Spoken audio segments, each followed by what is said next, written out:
This is the epicenter of audio frequency entertainment. I love it. It's awesome.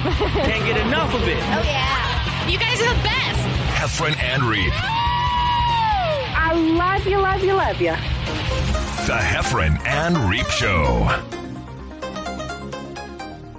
Everybody, welcome to your headphones, your computer. Not your car so much. You're probably not listening in your car. You're probably at your computer. And your family's running around like maniacs behind you. You're just trying to get 45 minutes of just your own time. We can pay attention to either John Reep or John Heffron. Kids are hungry. Spouses probably feel neglected. A lot going on in your life. So we're going to make this fast and furious so you can get out of that gross office chair you have at home and get back to whatever you're doing. Do you clean your office chair at home? Do you have a desk chair at your home? Are you asking me, your co-host, John Reep, or a generic question for our fans who are watching us live on Facebook and YouTube? I would probably ask both. Okay. But I'm asking you, John Reep, yeah. Hello. Do you have a clean office chair? What chair do you use when you're sitting at home and you're on your computer? I have an office chair. It rolls. It's not cloth material. It's like a leather type thing. Mm-hmm. So I don't feel the need to clean it that often because it doesn't get, things don't get soaked up in there. It just sort of rolls off of it. So I will wipe it down if I feel like I spilt something, but that's it. What do you do when you're at, how do I turn this off? It's the Heffron and Reep show.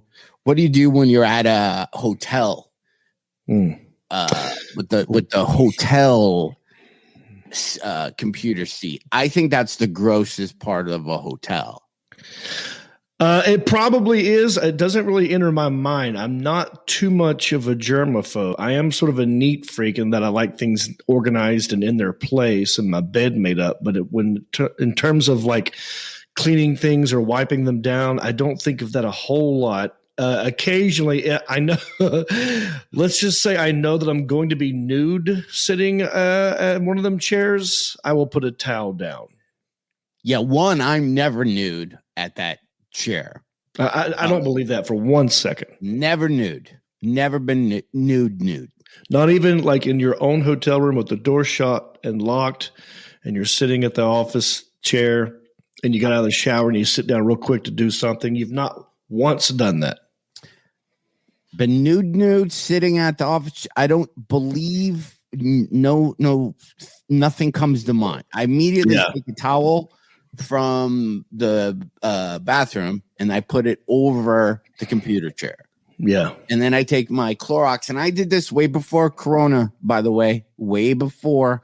I took the Clorox wipes and then I wipe off the handles of the computer seat. And then I wipe off the desk of the computer. Because I think back in the olden days, you would think a hotel mattress would be the grossest part of the part. Because people are getting together in maybe 30-minute increments. Maybe having, people, having little parties, little soirees. And the conversation leads to the couch, to the hotel bed. And that happens probably statistically not a lot. Naked butts on the computer chair in a hotel probably happens 90. Well, wait, we're comedians, so we can make up health statistics, right? Because people listen to us now. Yeah, we're comedians with podcasts, so we can make up any type of health thing. Oh, because it's parody. Like we could be joking. That's just what everyone does now. Yeah, every podcast. Well, go ahead and make up a number, John. What percentage of people are naked like at the 94% of everybody who sits at a computer desk is naked. And out of those 94%, 74% have some type of butt stuff. What do you mean? And it's just random butt stuff, whatever butt stuff. A pimple. It could be whatever. A bed sore. Yeah. Rash. It could be. And if you just live healthy, you don't have as much butt stuff. But that's a whole thing. You should take any word that comedians say about health. I think is extreme. But yeah, so I put towels down. I usually sleep in hospital scrubs. Do you? Is my sleepy pants because they fold nice. They're thin. They're super. You can throw them in your bag. I got like 2 of them, and that's what I have on the entire time I'm walking around a hotel. So none of my bare legs or anything ever touch a hotel. Okay, I believe that. Now let me just weigh in on the scrubs part of that. But before that, so remind me to talk about the scrubs. But I also want to, when you go to a hotel, the things that I think are the dirtiest, and this, it's always going to be the toilet seat, right? But you imagine a maid cleaning that regularly, not so much the office chair regularly. So I get what you're saying. It makes total sense. Also, the remote control is very nasty. And I've been seeing a lot now with COVID and everything that they're wrapping the remote controls in some sort of cellophane or whatever and letting you know this, we've just sanitized this and it's completely clean now, right? I would have Clorox wipes. Again, I always go with the Clorox wipes because they have bleach in them. Yeah. And I remember I was on stage once talking to like the CSI guy, just like the TV show. They find dead bodies and look for blood and stuff. And I told them how I use Perel to clean down the hotel room. And then I asked, where's the most DNA? Like, where's the most DNA in a hotel? And he said, office chair or the chair at the desk in your hotel. And then I go, how do you get rid of DNA the quickest? Like, what's the fastest way to make sure that there's no traces of DNA? And he says bleach. So Clorox has the most bleach in it, I believe. So I use Clorox bleach wipes, and then I take the remote and I wipe that down. You do. So you travel with Clorox bleach wipes. Way before COVID, I did that, and I'm gonna tell you right now, even when as we all get vaccinated, as you should, I've been reading.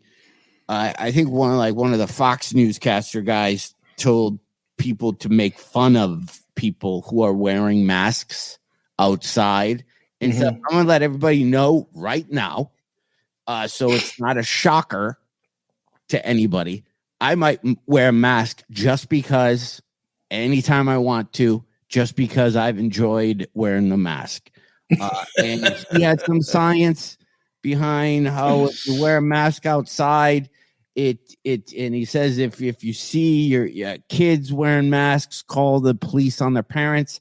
I gotta say this, everybody, whatever anyone else is wearing is none of your business. I'm gonna start calling the cops on anybody I see with a sleeveless Hooters t-shirt. Because I know the science that a sleeveless Hooters t-shirt comes down everybody within 20 feet of that shirt, IQ level dumbs down. So I'm going to call the police on those people. If you think that me wearing a mask around a bunch of people that are outside is calling the police, I happen to think that Hooters sleeveless shirts also make people dumb. So I'm also, or we can just not say anything about what anybody's wearing and just mind your own business. That's exactly right. That's also a huge thing. Not saying something is also huge. That should be the new trend, the new hashtag, the new slogan, the new motto is, look, when people say I don't judge, that's they're not being truthful. We all judge. The difference is, do you keep it up here or do you bring it out here? I, for one, am just trying to get from point A to point B without getting my ass whipped or vice versa. So I keep it up here. And then I'll tell you here right now, but I don't say it in those moments. But yes, I know, if you want to wear a mask outside, wear a mask outside. I'm not going to say anything. I mean, I might roll my eyes at you, but I ain't going to say anything. I had my buddy, Matt Bergman, sent me a message. Hold on. I don't want to play it because I don't want to I just yelled at a radio station for playing a message for me without. So anyway, Matt was in Florida working, and he did a joke about getting vaccinated, getting a vaccine. He got like Johnson, whatever his joke is. I don't even know what it is. Moderna versus Johnson. The Pfizer. Yeah. He said he got booed on stage. He's literally doing a joke about the difference between the two, and the audience booed him because he said he got vaccinated. So let me ask. I have follow-up questions. Whole new level. I would have been crazy again. Who is it? Matt Bergman. I don't know if he opens for me, the most non-confrontational. Like, does he have a following? Like, was it his audience? You know what I mean? It wouldn't have been his audience. Okay. He was opening for like TJ Miller. So TJ Miller's crowd booed him for saying that he did get vaccinated. Yeah. But that's Florida too. Florida. There you go. Is that what we've become? Because they can't. That makes me want to stay in my house just forever and not ever come in contact. Yeah. Because if I say I got vaccinated, which I did, and I happen to say that on stage, which I don't know how I would, but let's say I did, and some guy had an opinion about something I did, I would then spend 45 minutes writing down choices he's made in his life. I would look at his wife and I would break down that choice. Yeah. Then I would break down their choices of their kids. Then I would ask their kids how their kids doing in school. Then I would break down those choices. And I want to know if he smokes. Then I want to know what job he does for a living. I want to know what, it's a never ending. The best bet is just to shut your mouth and let people live their lives. I don't understand. Yeah, it's weird. The vaccine thing. I don't get it. It's a slippery slope if you open your mouth, unless everybody just wants to fight and we're going back to barbaric times where we just get clubs and maces. But yeah, I don't understand the angst or anger or hate towards someone who did decide to get it. Because at the end of the day, all they did, if they're wrong, all they did was mess up themselves, not you. And they probably did it as a way to help you. You know what I mean? Like we are, let's just say, because I got the vaccine, I got one shot, I got another shot coming up. So I'm in the same camp as you, you know. Mm-hmm. We are erring on the side of caution, not the other way around. So why make fun of someone who's trying to do what they think is the right thing? It sounds dumb. It sounds dumb to me. I just can't. Yeah. I don't. That to me would be like, you use toothpaste? Sheep? Yeah, brush your teeth, sheep. Right. What else the government gonna tell you to do? Right. Yeah. Sheep, brush your teeth like all other sheep. It's funny, John, you mentioned all of this. I mean, I have made this a part of my act now where I say, like, I try not to judge, but of course we all judge. Right. And I wear a mask. And when I'm having the mask on and I see someone not wearing it, I immediately get mad at that person in my head. Go, oh, look at this guy. Thinks he's better than everybody. Rules don't apply to his highness. And then I take my mask off and I see someone wearing it. And I also immediately go, look at the stupid sheep. He's probably wearing 3 masks. What an idiot. Like, I do both of them in my head, depending on what I have or have not on my face. You know what I mean? Yeah. And I'm gonna, and I couldn't find the video or the CD. I have one at least 10 years old about wearing a mask, because usually when you're on a flight, the people coming from like an Asian country all had masks on. They've been doing it for forever. Like if somebody had a cold, if you just had a normal cold, you would put on a mask so you wouldn't give your cold to somebody else. Mm-hmm. That was it. And in my joke, this was so old. I was thinking we should just do it, but you can put your sports team, your logo on your face, and like that was legit a thing. So I this summer, I gotta say the masks kept. Never once did I feel my, I was violated by the government. There's a lot of things I think the government should jump into.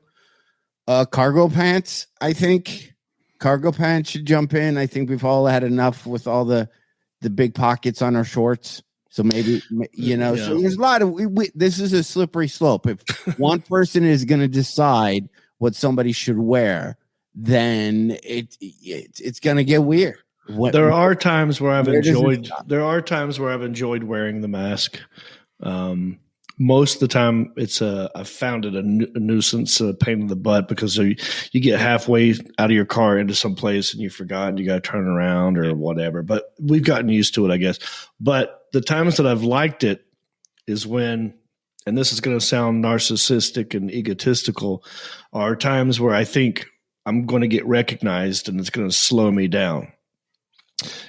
Even in my own hometown of Hickory, like if I go to the store close to my house, there's a good chance someone's going to say, "Hey, John Reep," and then delay the thing that I'm trying to do, which is get one or two things and get the heck out of there.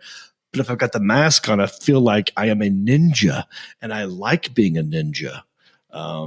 I loved wearing ninja masks when I was a kid. So I feel like I'm sneaking into the store, getting my product and sneaking out, hiding in the shadows, and no one knows me. I got recognized. I was at the grocery store where I live with a mask on. It made me feel really good. Yeah, that did happen to me too. People still saw my eyes and goes, "Hey, John Reep." Yeah, some lady came up and she goes, "Those eyes, you can't hide those eyes." And I'm like, is that a song? Like, what is she? She's like, "Yeah, I'm a fan." And I'm like, "Oh, thanks." I mean, it said at John Heffron on my mouth. So. You weren't wearing my mask, were you? I was wearing, John. Yeah, I was wearing the whatever. So, speaking of swapping things, don't we have a swap thing coming up? We have a swap thing. April. We're in June. You know what? I'm in Boston this week, and it's been so long. Not this week. May 2021. I'm at Laugh Boston, but it's been so long. Yeah, I was sitting around today going, I think I'm somewhere in a couple weeks. I'm so out of habit of buying plane tickets for anything, or my normal way of doing things have just been. So I'm in Laugh Boston in a couple weeks. It has a 20 in the day, but we're talking about June 7th. Me and John Reep will be performing in Hickory. Yes, North Carolina. I forgot that the main comedy main cellar city club. Main Cellar City Club, June 7th. We're at the Main City Cellar Club. Yeah. And then that following weekend, which I believe is the the 11th and 12th? June 11th and 12th. We are in Ann Arbor, Michigan. Me and John Reep, we are headlining. We don't know what we're calling this. Me and him are doing comedy in the whole show. I think Michigan still has a curfew, so we got to bang these out quick. Okay. So we're I don't even know what to call it. We're doing a show. Why don't people help us come up with some names, since we're going live on Facebook? And I see the comments from Zach and Wendy and Tracy and John and Andy and Ken. Thank you all, and Michael.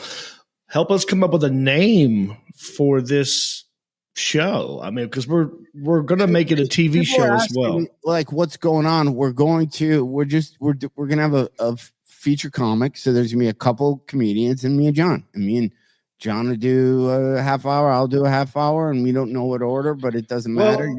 I wanted to bring this up to you, John.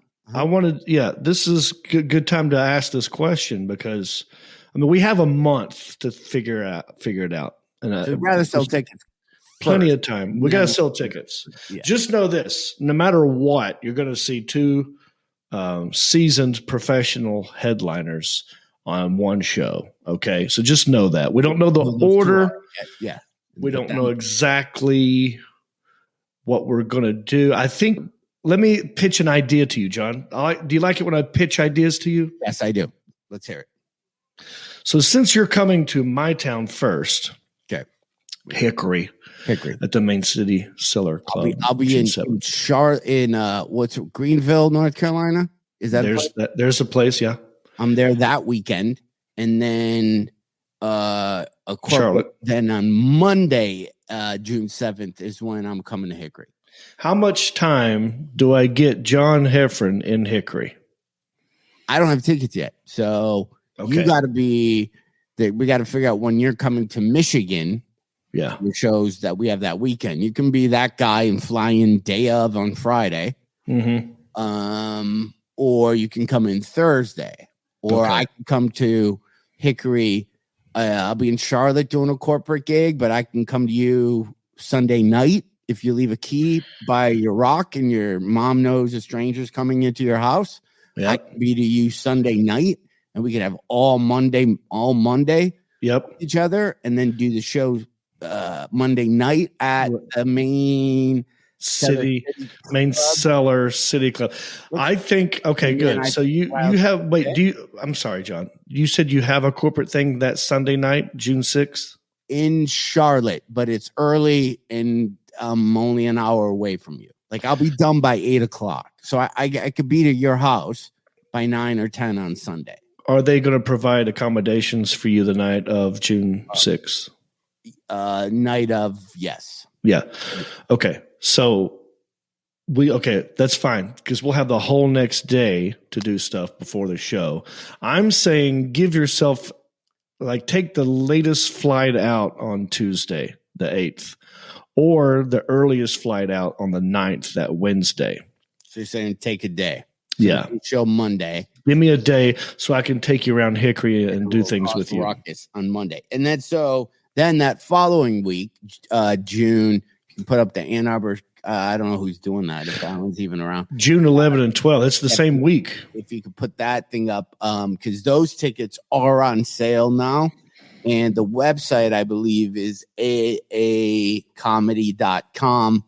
It's not what you're looking at right now, but it's June, whatever we said. June 11 and 12, I'm coming to Ann Arbor. Yeah, coming in Ann Arbor, Michigan. I've already talked to the peeps there. Those shows are crushing it. There's only 3. Curfew still. You're only allowed X amount of people in. Okay. So what are you gonna do? Do you want to come in? Well, hang on. Let me ask you this. Yeah, I'll probably come in. Much of us. So if you know what we should do, honestly. Well, I mean, if we were to, I don't know, should we drive? How far are you from Raleigh? From Raleigh, I'm like 2.5 hours. So is Raleigh though? Because my dad drives to Raleigh to see my brother like every other weekend. Yeah, like that apparently is not that tough a drive. But we're in the car for 12 hours. But I mean, we could all we could do for 12 hours. We could record a lot of road stuff. Okay, so if the idea of because what we're doing, we're not just doing stand-up comedy in each other's towns. That's half of the idea. The other half of the idea is that, John shows me around his town, Ann Arbor, South Lyon, his favorite places, and I do the same for him when he comes to Hickory. So we need time between the shows to do that. And then also just us being buddies, 2 headliners, comedians who've been doing this for over 20 some years. How would we travel together? How would we get along in a car ride that long? Because that would be a long drive from North Carolina to Michigan. Yeah, we could do it. 12 hours. That's easy. But nonstop. We wouldn't get a hotel. Yeah. We need a CB. I need a better trucker hat. I need a CB. We need a set of Or we do it in those prisoner onesies. Okay, like the little orange jumpsuits. Yeah. And we just wear those. No, that's probably wrong. Let's not do that. I bet those are comfortable. Let's not do that idea. But that's 12 hours, so we could do Hickory and then leave Wednesday, and we'd be right at my house late Thursday morning, like 1 or 2 in the morning. Yep. So and I got two days there, because we're doing 2 nights, Friday and Saturday night. Saturday, 2 shows. So maybe we do that. Maybe we take that Wednesday drive from North Carolina to Michigan, and we film. Alan said he'd come. We'll make him film a bunch of stuff. We'll put the GoPros or a little whatever in the car when we're driving. Figure that out. Maybe we'll get a rental car. Maybe we'll get some. I don't know, something. People are going to want me to have something with a Hemi in it. I don't know. What maybe we could rent something fun. Yeah. A convertible. I've already been thinking of stuff I want you to do with my nephew, who's 5, who has a Hemi. His parent, we have a huge Hemi. I want him to be in a Hemi, looking down at you in whatever rental car you have. I would love it, and he can ask you. Okay. Yeah. So he's a dude now. He really wants to meet you, and he also has a bike that no longer has a kickstand. So that's a whole different level. What? So the night of the shows, right? Mm-hmm. Should I, since you're going to be in Hickory, I feel like I should do less time. Like, so if you should headline the show in Hickory, and I should headline the show in Ann Arbor. Yeah, let's just do that because I was just in Ann Arbor a couple weeks ago. Okay. So, and I'll just get up and so I'll do. Well, for the price of tickets, when we sell out, we'll just do Yeah, we'll get a local. Somebody will host. Brent Blakeney said my buddy Brent Blakeney already said he would do it. He's already offered his services for that in Hickory. I can't stand that guy. No, perfect. So he'll do perfect, and then I'll figure out Ann Arbor, and then I will have the host, and then I'll go up, and then I'll introduce you. Right. So how much time should I do? Let's say Brent goes up in Hickory. He does 10 minutes. Michigan with I'm glad we're doing all the show prep here on the show. There's curfew, so everything's got to be, I think, done by all the booze has to be off tables by 11. So I like it because the shows are short. Yeah, or like an hour and 15 minutes, hour and a half. So you get like 40 minutes. You can do like 40-ish. Okay, so look, I'm just reading the comments, and there are some okay ideas here. Michael Menderly is saying something about get an RV and go. Let me ask this. My brother has an RV, but it's the kind that we would have to hook up to a truck. I want someone. I'm putting it out there. Look, I'm putting it out there right now, John Heffron. Okay. If someone has the type of RV that I could drive, it's all one thing. You know what I'm talking about? Yeah, camper. Yeah. Like if someone wants to give us that for that week and let us record in there and do things, we will use it, but we're not going to give you any money for it. You have to offer it up, and we'll talk about you and your business. We'll do what we can, but we can't give you any money. There's that company that does it that I would use it, except for the blast their names all over it. It's like Voyager or something. But it's too labeled. It's too. Well, if it's the outside, we could just fake exterior shots with another RV, and then we'll just film everything on the inside with what they give us. Yeah. Would totally ruin his idea of trying to get publicity. But that's funny. Where'd John go? Oh man. I think John Heffron just accidentally hung up on me. I don't know what happened. But let me ask the Alan Jackson if he happens to be listening to this, because I know you were doing double duty tonight. The Alan Jackson, if you're listening, give me a shout out. Pop in here, say hello. Otherwise, I'm going to keep talking. Okay, that means he is doing something else. So we're going to wait for John Heffron to get back in. In the meantime, I'm going to tell you to hit the share button. Hit the share button. Check out heffronandreep.com. We have a website. Wait, John says here. But now, see, here's the problem. Because we're doing double duty. Let me just tell you this. Jackson Creative is the Alan Jackson does double duty. I'm not the only podcast that he works for. All right. He does other podcasts. He's got a big studio here, right here in Hickory. And there's people coming and going all the time, doing their own Zoom meetings, their own corporate videos, all kinds of stuff. And so he's working with someone else right now, which means John Heffron, I know you're probably watching or listening, but I can't let you in because it's Alan's talking to somebody else right now. So, Michael, I got your Carlin painting. I love it. It will be featured on a show coming up pretty soon. I just didn't bring it here today. Alan said, John Heffron says, okay. We got comments coming in. Let me read some of your comments. I just tuned back in. What happened? Shane Flint, good question. John Heffron accidentally probably hung up on me. I don't know what happened. But we're going to find out as soon as Alan Jackson gets in here. We'll have him back on. Kim Hutcherson says, I have a great video of you both on stage together in Nashville. Oh, this is great, Kim. We might need this. Heffron is singing and you're jumping a lot. It's funny. My photo thing, he just made it a movie like past week on Memories like it does. Happy to send it to you. Yes, we want that video, Kim Hutcherson. Please email it to me at johnreep@gmail.com. Oh, that's great. Yeah, Kim, johnreep@gmail.com.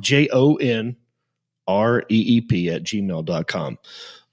Because we could use that. So our plan is, I was going to ask John, I'm going to introduce him to my audience, my people, my friends and family and fans here in Hickory, and let him stretch and do as much time as he wants. And then he'll do the same for me when I go to Ann Arbor. So we're doing a comedy, stand-up comedian town swap type thingy. There's John Heffron. What's up, buddy? Sorry, I did. I don't know. I hit a thing and it logged me out. Yeah. Oh, you're back. But someone has a great idea, or not an idea, but a nice nugget for us. Kim Hutcherson said she has a video of me and you on stage together in Nashville.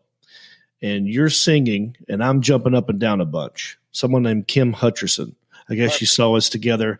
Probably at the Brad Paisley thing. Yeah. That was the last, where we would go. If we're on stage, it's either that. Yeah, it has to be that. Otherwise, we'd be at a karaoke place doing that. Yeah. Nice. Sorry, I clicked out of there. So anyway, welcome back, John Heffron. I missed you. Thank you. So we'll do that. Tickets, I know we've done a big push, but I'd rather sell out these shows now because I have a bunch of other ideas for Michigan shows for me and John to do, and it helps if we sell out these quick. So then that way, we can use that as purchasing power too. You can get tickets for both of these events on my website or John Heffron's website, I'm sure. If you go to johnreep.com, click on tour dates, you can get tickets for either one there. Right? It's going to be fun. So now we're thinking of what do we call this thing? A title for this. Oh, by the way, before you hung up, I was saying if there's anyone who has a drivable, self-contained driving RV or camper, whatever you call that, and you want me to have it for 1 week for free, let me know. Okay?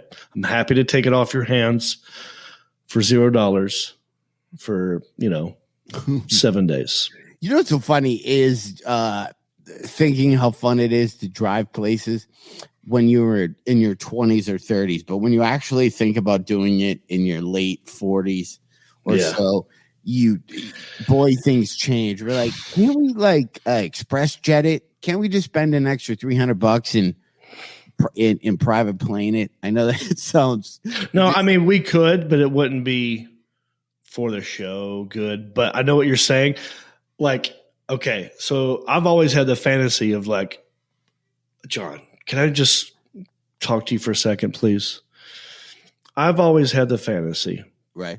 of booking my tour dates around away games of the Carolina Panthers. And what I wanted to do was have my own camper and like go to whatever, let's say the Panthers are playing the Detroit Lions, and that's going to be a Sunday night game. Well, I drive up there in my little Winnebago.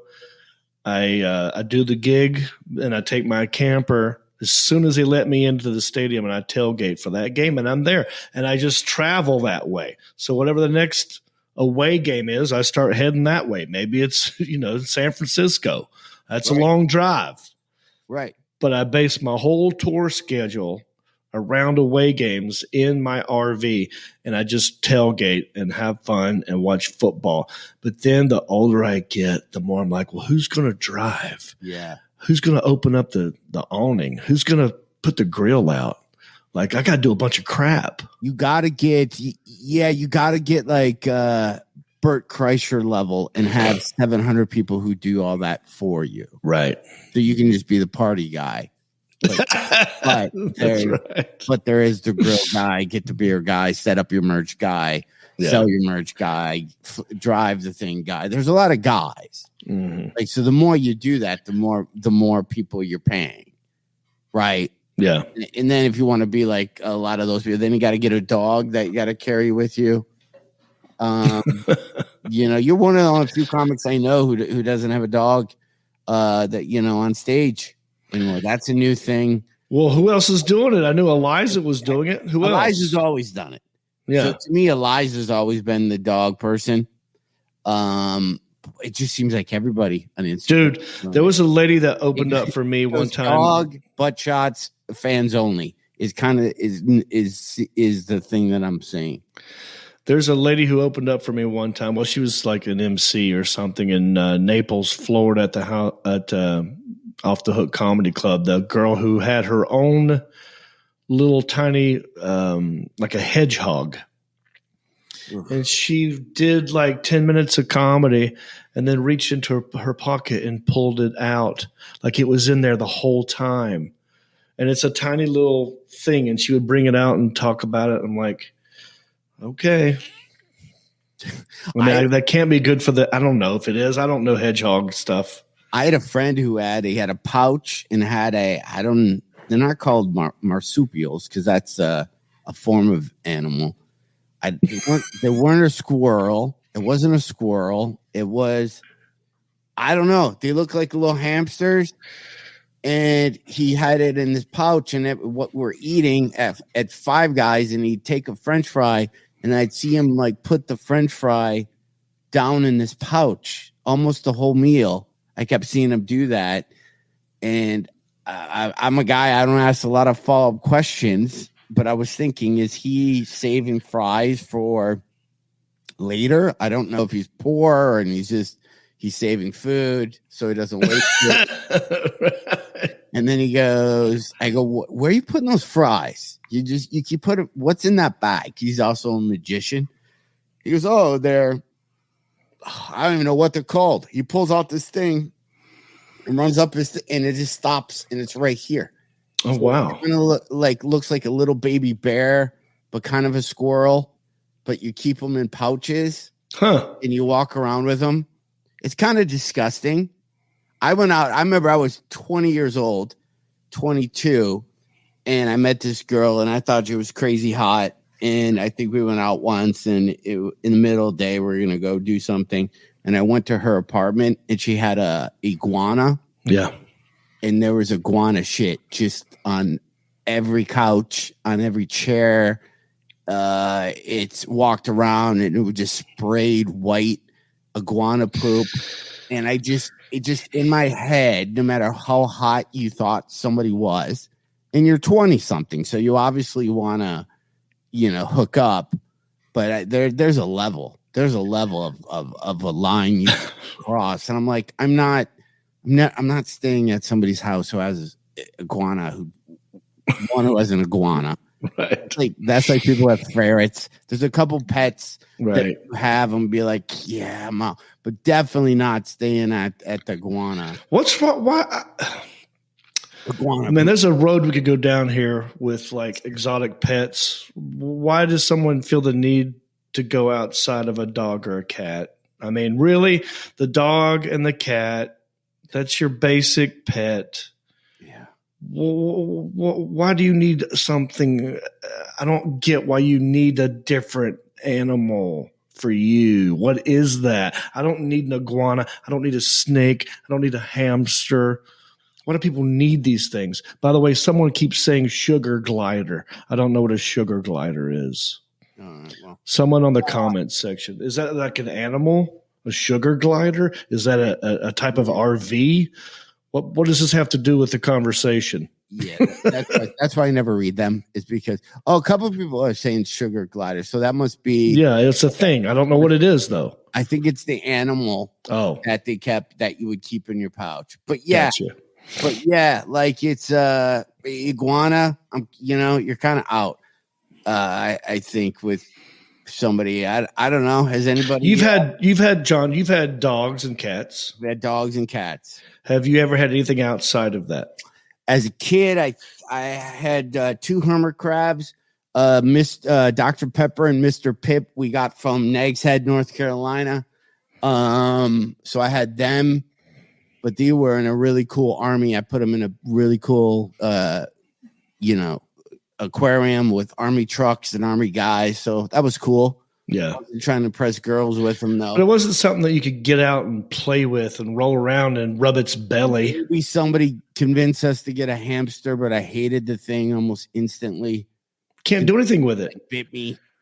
Or guinea pig. The only thing you could do with it is put it in those little clear plastic balls and let it run around and let the cat try and kill it. Well, did you back in your dating days did you ever go to somebody's house or apartment that had either cats or dogs, even that simple, and there was either cat or dog hair everywhere? Mm-hmm. Where it was that borderline, they're not messy people, but if somebody, I used to have 2 dogs and 2 cats, and it was a 24-hour upkeep, and if you're gone for 2 days, there was too much to clean. You were already on the back end. Where you ever just go to somebody's apartment where you just don't want to sit down, you just like the whole time. Yeah.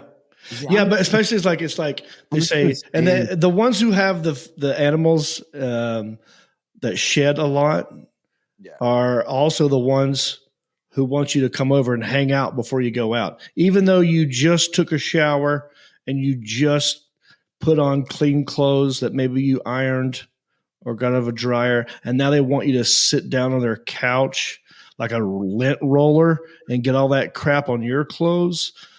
Why is that the case? Why is it the people who have the messiest, shitty animals want you to come hang out with them? Or I remember. And I hear people say cat piss is the worst. It is. I don't think it is. It is. Cat piss doesn't bother me. To me, it smells like ammonia. And when I smell ammonia, I think, well, someone must have just cleaned the toilet or cleaned something, because ammonia smells like a cleaning product to me. So it doesn't smell like a nasty body fluid or poop.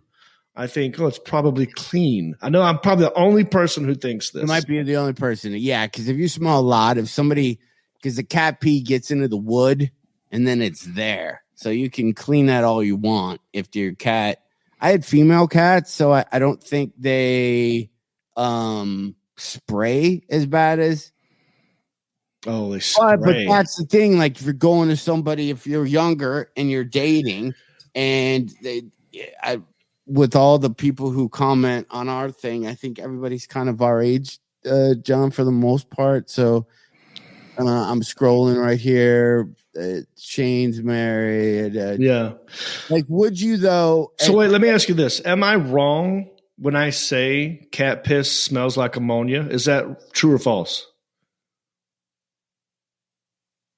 You're the only person who thinks that, John. It took me a second to read that. Yeah. You're the only person. I smoke. No, I'm saying ammonia. Do you know what ammonia smells like? Yes. Does it smell like cat piss?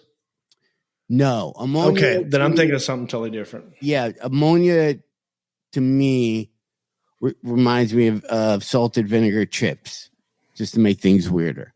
Like my brain, when I smell ammonia, I think of salty vinegar chips, which I hate.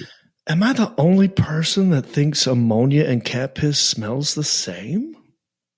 I mean, I've heard people say that ammonia smells like cat piss. Yeah, I'm okay. So I'm not making this shit up. Taryn Coleman Criddle just said it. Cat piss has ammonia in it. Okay. Now, okay. So now let's go down this logic.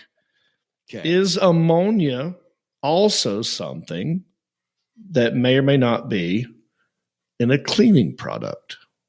Ammonia, true or false? It is in a cleaning product. Okay. Now, can you understand how my brain makes the leap from ammonia and cleanliness? Because I can make this jump that might be similar to your jump. If I smell, I don't even know the last time that I smelled this concoction. Remember that stuff to use in third grade in elementary school? It was sawdust. Yes. Came in a bag, and if somebody puked, Yes. they would pour the sawdust. Yes. Okay, so it's just sawdust, right? It's just right. I haven't seen it. I don't know what the name of this stuff is, but it looked like sawdust to me. And if somebody threw up in the hall, the janitor would throw it, and that would soak up the sawdust. If I brought that in a room with you, maybe when you're staying at my house, I'll get a nice little bowl and just put the sawdust stuff. All right. Okay. You would smell puke the second you walked into the room. I think you've been associated with the sawdust smell, and it's not regular sawdust. It's okay. Weird janitor sawdust. Well, that's a separate thing then. Okay. But if you smelled that, if that was in a nice little lavender baggie, people would think that smell would be gross because they associated it with a puke. Am I right? People listening on the comments, do you even know what I'm saying? Right? That's great, John. That's a good comparison. I have to admit, I've never smelled the specific type of sawdust that you're talking about without puke already in the room. I've smelled regular sawdust in barns and places like that, or nice Texas Roadhouse restaurants where they got sawdust on peanut shells on the floor. Like shop class, it is good memories. Those are good sawdust memories. Sawdust memories. You're getting ready for the Pinewood Derby. Maybe you're making something. Yeah, it's a good. But what is the? I don't know what the other kind is. Yeah, I don't know. I could even be wrong. It might not even be a sawdust, but I remember it being. It's not a sawdust. It's got some sawdust in it, but it's also got like a sand type thing, like a fat. This is dumb. Like a fat sand. That's stupid. It's not that. Like kitty litter almost. Like it's mixed with kitty litter and sawdust. It's its own thing just for puke. And they probably don't. That I want to know what company it was that made. Owned. Huh? They must have had a monopoly. How rich were they? Pine sawdust is different than the industrial puke diffuser. Wait a minute. Is this real? Or are we just taking her word for it? We have no way of looking up any of this. Right. But yet there had to have been how many puke sawdust companies existed in the 70s? Oh, probably it should be one, right? Was it like The Office, like Dunder Mifflin, where they were making calls? Acme. It was Acme Sawdust. They're like diffuser company. 5 guys selling puke diffuser. Yeah, they're the same one, the same company that made fake puke that you get at Spencer's Gift because they already had the stuff. Yeah, like that. Was that a job? No, we're just going to be. Well, no, this isn't really. Change. Did you have vending machines in your high school, junior high, or elementary school that sold pens, that sold pencils and notebooks? We had like a dispenser. You put it 25 cents, and you clicked it, and then one pencil would come out. And then I don't remember a vending machine, but that doesn't mean it wasn't there. I do remember the first time that we had a school store, and you could go to the I'm store. gonna try to find this picture for you. Not Okay. Santa's Secret Shop, because that's different. Did you have Santa's Secret Shop? No, I don't think so. What is that? I mean, I know what Santa's shop. I know what Santa is. I know what shops are. I know what secrets are. I don't know those three words together like that. Santa's Secret Shop was obviously where the library you'd go, and then this was bad because then you saw what kids were rich and what kids weren't. Your parents would give you money, and it was like it's like going to Amazon, and you'd walk around the library, and it was just junk that you would buy for Christmas for your brother or sister usually.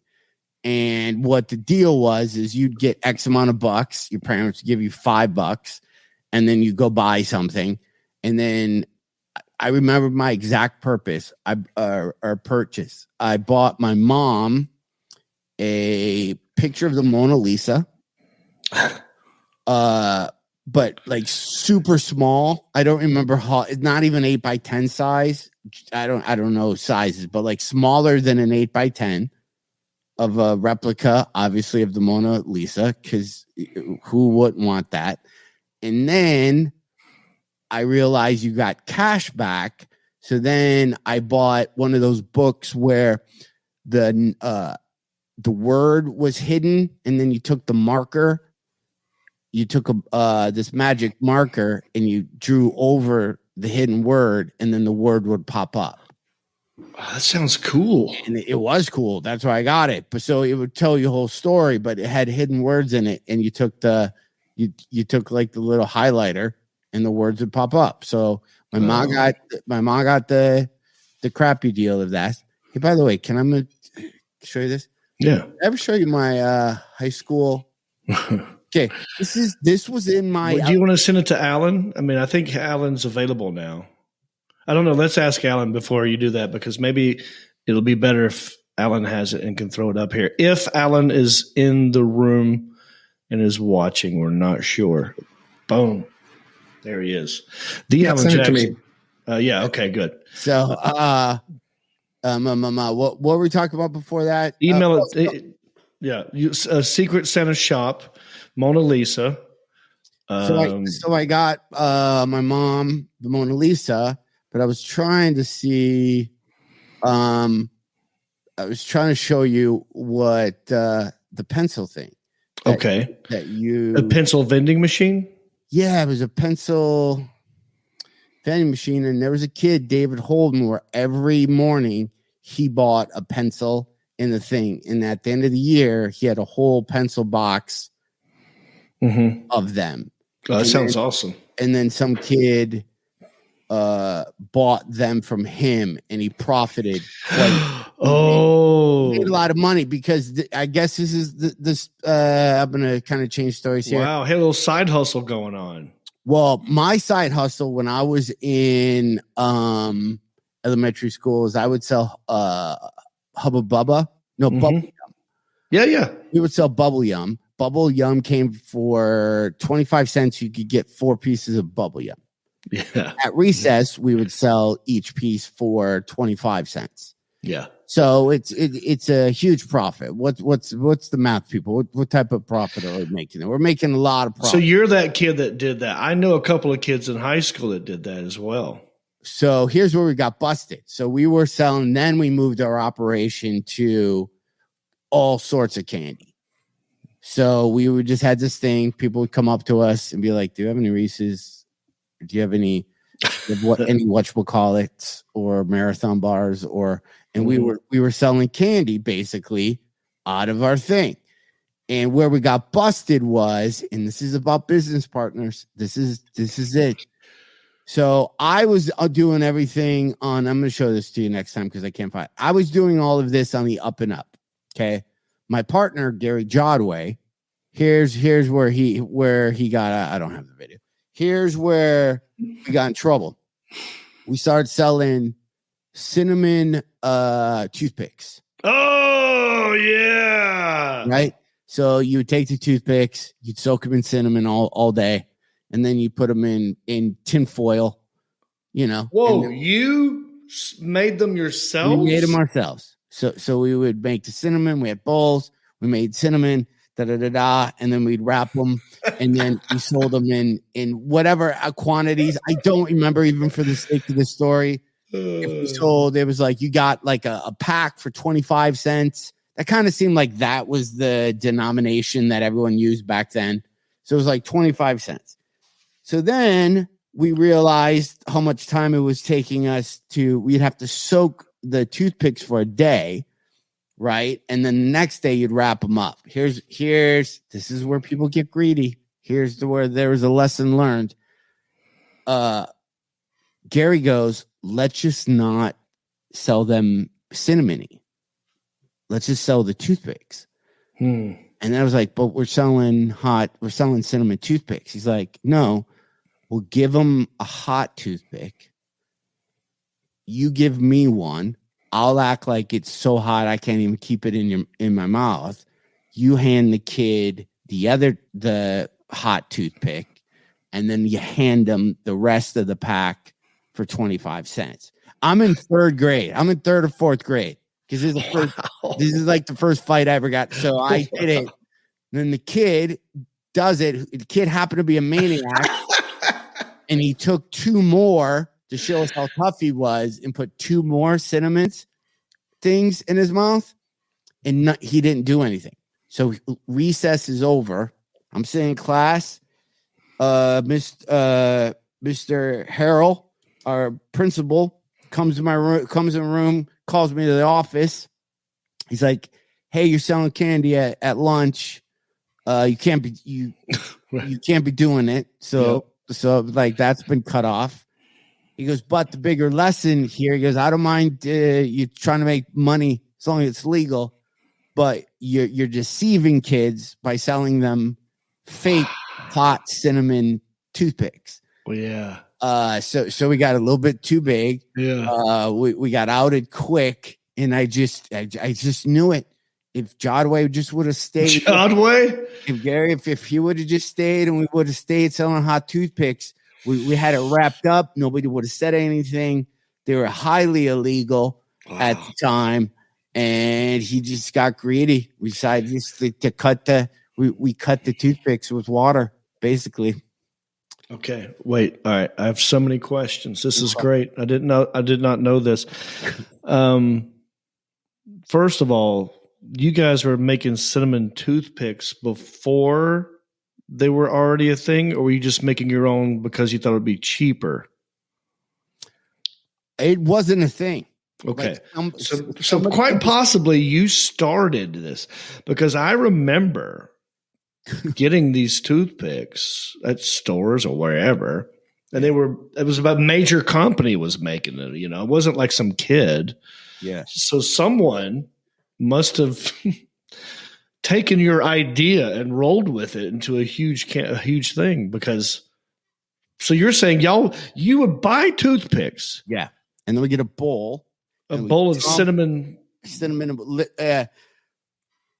came in liquid, correct? Am I wrong? Well, you could buy cinnamon powder and put it in water, or you could buy cinnamon toothpaste. No, it was mouthwash. We were like chemists. And we put it in there, and then we started experimenting. I think my mom even explained to me about cayenne pepper or something like that. So we started to try to make the cinnamon as hot as we could possibly make it, is what the business started to be. Okay. That's what we were on pace for. And then, and then you see, you got to keep your circle. You got to be careful, because then you have one person that can go south on you, and it comes up with the thing. We can cut down on our costs. We don't have to buy cinnamon. We don't have to buy this and this. We can just sell regular tooth, and then have some You guys are like the Breaking Bad of cinnamon toothpicks. One was the chemistry teacher, and the other one was a little druggie. Yeah, I had a bad. That was a bad week for me. I also got in trouble for throwing rocks at a school bus. It was one of those. It was one of those weeks where you could have went south. Luckily, I pulled it all together. Wow. So why did this guy? I forgot his name already. What'd you say his name was? Gary Jodway. Gary Jodway. Yeah. Why did Gary? why did he decide? I mean, was the cinnamon oil or whatever you were using to flavor these toothpicks that much? I mean, was it that expensive that you're trying to cut cost, or was it just a process and we're just trying to be lazy here? Keep in mind we're in elementary school. So we had a lot going on. I know you don't know any of these answers. I think I remember my stepmom or my dad, somebody not getting mad. I don't remember that, but whatever bowls I was using were just out, like on the table or on the counter, because I would let them soak overnight. So if you lived in a small house and you had X amount of kitchen space, I used 2 big Tupperware bowls for the whole operation. That's another thing I did wrong. I should have moved the operation into the basement. Yeah. And then I could have had my my 8-year-old sister and my 5-year-old brother. I could have brought them into the fold and had them be churning out. I could have told them, I got a game. I bet you can't do it as fast as I can do it. I take all these and you have to sit here and you got to watch it. I bet you can't put it in here real fast. Like, I could have had a whole thing. Yeah, you were selling toothpicks and you said you sold candy. This girl, Wendy Miller Rudicus, maybe. She said she made toothpicks as well. So you weren't the only person making toothpicks. Apparently this was a thing. I mean, I didn't make them. I didn't know people who made them. I thought you just bought them that way. You know what I mean? I think that's when the big corporations took over. Yeah. We all had these small dime operations going on. And then the big company, probably a Nestle, came through and they probably had child labor. And, who even knows what the profit margins were.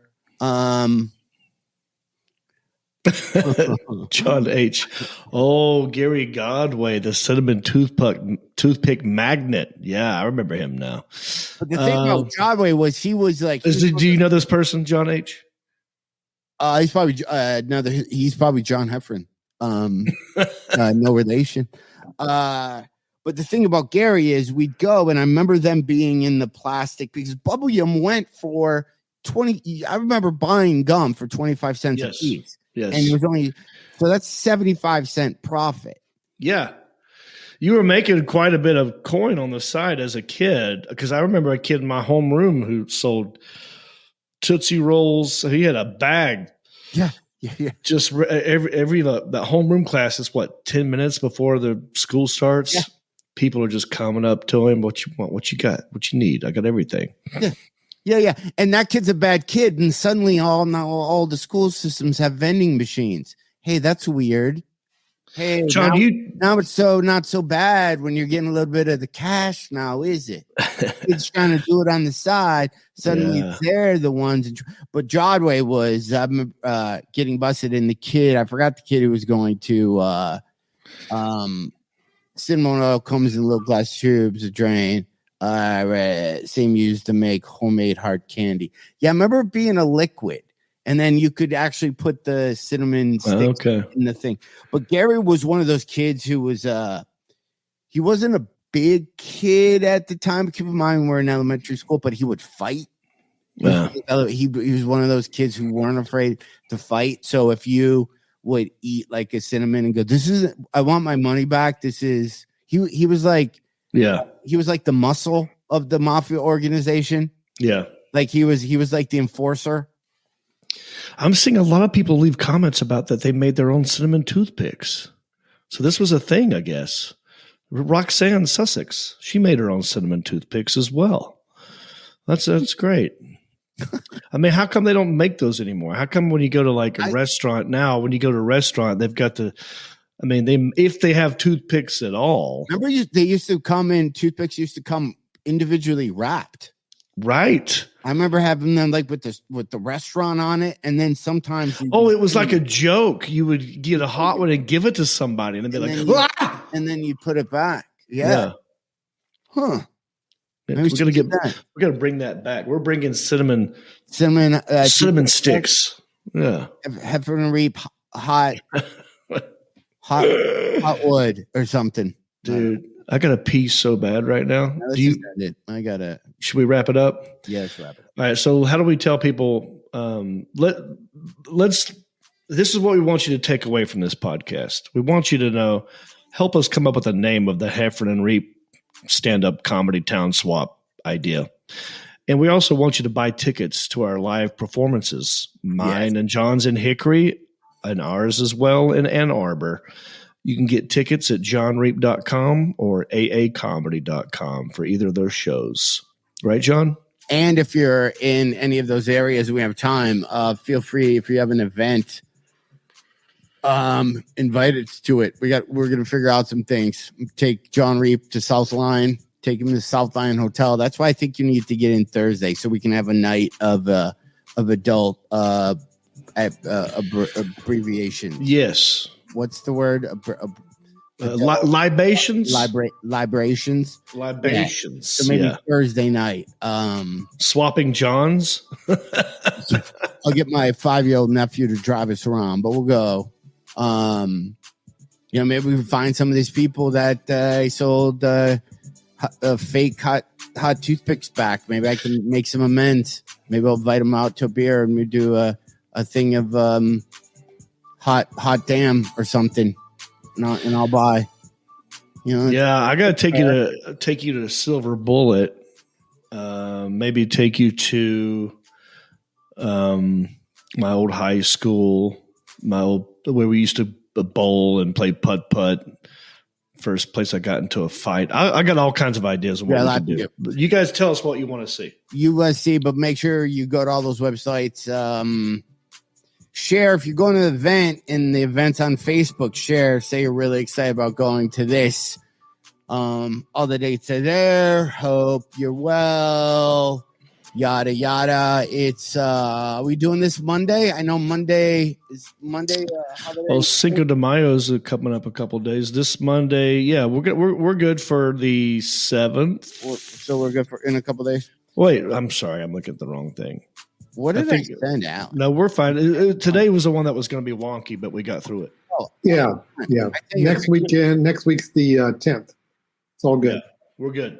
Oh, John. Okay, but before we end, just because you know me, Alan. So this is no longer in the town that I grew up in, but I just wanted to show you. And this is how we'll end the show. We've done enough plugging, and everybody can figure it out. But this was the playground equipment. This is the year I was in elementary school when this existed. Okay, so this isn't a picture of bombing in Britain in the 1920s. Okay, this is the playground equipment that was in the back of my elementary school. And then now I can show that picture. Oh my God. That looks like what is that? I know the tires. I've seen the tires. We've had the tires too, but I don't know the other wood stuff. What do we got going on here? Those are all telephone poles. And you could climb through those bottom tires, and then you'd be underneath all those telephone poles. There's a rope. There's a rope that's hanging. So what you do is you climb on top of you climb on top of the tire, and then you would jump and swing on that rope, and you would technically swing and make it to the second tire. Okay, that's how the game was supposed to play. And then you'll see a little bit of rope at the top where people can hang. That looks fun as hell as a kid, though. If I were a kid, I would love that. There wasn't one summer. You would not want to be a playground superintendent being a substitute teacher during any kid playing on that. Because what do you think every kid did with that rope that was on that tire? This is why eventually it had to be taken down. Peed on it. Nope. Well, that's what I would have done. They would try to, I remember that you would wrap the rope, and I did this. You wrap the rope around your neck, and then you would step off of that tire. Oh no! And your friends would be underneath you. Pretend that you're hanging yourself. And then you would grab. Oh no! He would grab your legs. No, 100%. That was at my elementary school. I'm sure there's some kid that sued. I got to look and see how much money the school system gave some kid. But look at that. That looks like in 1935. Yeah, it totally did. I thought you were joking. But it looks like a tank at first glance. Yeah. But wow, we came a long way, huh? So now they got like rubberized asphalt. So anyway, all right, everybody, that was the Heffron Reep Show. Hope you're well. We'll speak to you next week. Lock it in and rip the knob off. You're tuned in to the #1 show on the planet. The Heffron and Reep Show. Live from your headphones. It's Heffron and Reep.